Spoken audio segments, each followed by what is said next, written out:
और खबर शामिल करेंगे कि पंजाब के निगरान काबीना के पहले मरहले में 8 अरकान का जल्द हल्फ उठाए जाने का इम्कान है।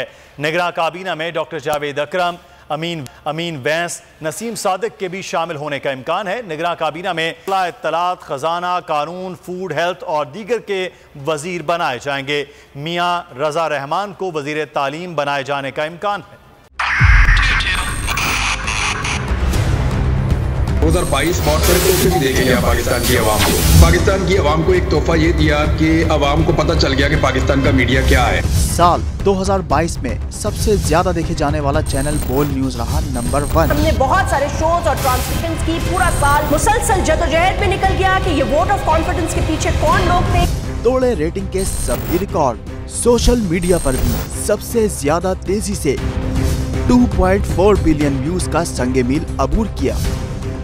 एंकर्स को भी आवाम में सबसे ज्यादा मकबूलियत मिली और सोशल मीडिया पर भी बोल रहा सब पर भारी। सब्सक्राइब करें और बेल दबाएं ताकि कोई खबर रह न जाए।